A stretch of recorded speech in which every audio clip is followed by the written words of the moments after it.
नमस्कार दोस्तों, आज मैं आपको चौथ माता की कहानी सुनाने जा रही हूँ। प्रेम से बोले चौथ माता की जय हो। एक नगर में एक बुढ़िया माई रहती थी। वह अपने बेटे की सलामती के लिए 12 महीने की चौथ का व्रत करती थी। हर चौथ को पंसारी से थोड़ा सा गुड़ और घी लाकर 4 लड्डू बनाती, एक बेटे को देती, एक से पूजा करती, एक हथकार के लिए निकाल देती और एक चाँद उगने पर खुद खा लेती थी। एक बार उनका बेटा ताई से मिलने गया। ताई ने भादुड़ी चौथ का व्रत रखा था।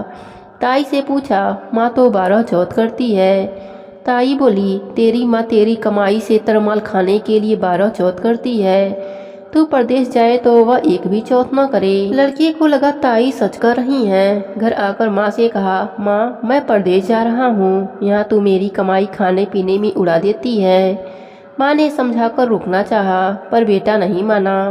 माँ ने उसे साथ ले जाने के लिए चौथ माता की आंखें दिए और कहा, मुसीबत में यह आंखें तेरी मदद करेंगे। वह आंखें लेकर रवाना हो गया।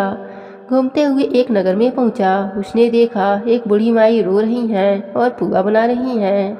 उसने कारण पूछा तो बूढ़ी माँ ने कहा, बेटा इस नगर के पहाड़ी पर एक दैत्य रहता है। पहले वह नगर में आकर कई लोगों को खाने के लिए मार देता था, इसलिए यहाँ का राजा उसे खाने के लिए हर घर का एक आदमी उसके पास भेज रहा है। और आज मेरे बेटे की बारी है, इसलिए रो रही हूँ और उसी के लिए पुआ बना रही हूँ।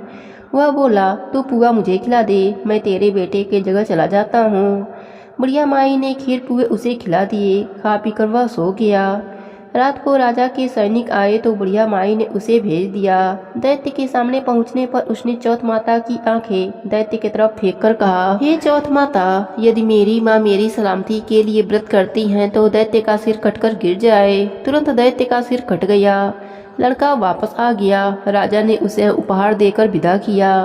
चलते हुए एक दूसरे राजा के नगर में पहुंचा। इस राज में आमा तभी पकता था जब एक इंसान की बलि दी जाती थी। सिपाहियों ने उसे पकड़कर आमे में चुन दिया। लड़के ने आंखें आवे में डाले और कहा, हे चौथ माता, यदि मेरी माँ मेरे लिए व्रत करती हैं तो आवा मेरे बलि के बिना ही झट से पक जावे। आमा तुरंत पक गया। आमे में से मिट्टी की जगह सोने चांदी के बर्तन निकले। अंदर से लड़का बोला, बर्तन धीरे धीरे निकालना, मुझे लग जाएगी। राजा ने उसे निकलवाया और पूछा, इस आमे से तुम बच कैसे गए?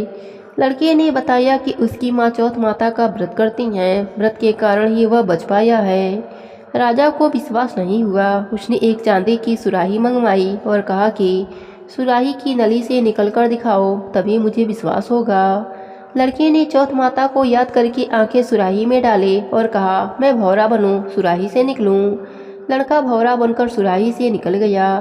राजा खुश होकर राजकुमारी की शादी उसके साथ करवा दी और सभी लोगों को चौथ माता का व्रत करने को कहा। उसे माँ की याद आई। उसने राजा के पास जाकर खुद के नगर जाने की इच्छा जाहिर की। राजा ने रथ, घोड़ा, हाथी और खूब सारा दान दहेज उसे देकर विदा किया। चौथ के दिन अपने नगर पहुंचा। वह अकेला पंसारी के यहाँ माँ का इंतजार करने लगा। सोचा, चौथ का दिन है तो माँ यहाँ जरूर आएंगी।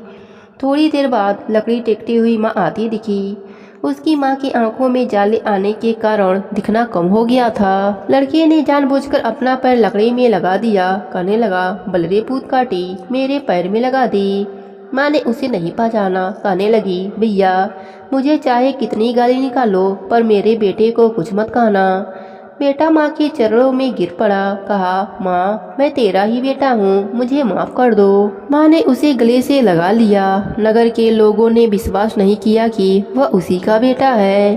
बुढ़िया माँ ने चौथ माता को याद करके कहा, हे चौथ माता, यदि मैं अपने बेटे के लिए व्रत करती हूँ तो मेरे स्तन में दूध भर जाए और उसकी धार मेरे बेटे के मुंह में गिरे। माँ के स्तन से दूध की धार निकलकर बेटे के मुंह में गिरने लगे। लोग चौथ माता की जय जयकारा करने लगे। उस नगर के सभी लोग चौथ माता का व्रत करने लगे। हे चौथ माता, जैसे आपने बुढ़िया माई और उनके बेटे की सहायता करी, वैसे ही हमारी भी करना। अपने सभी भक्तों पर अपनी कृपा सदा ही बनाए रखना। प्रेम से बोली चौथ माता की जय हो। गणेश भगवान की जय हो।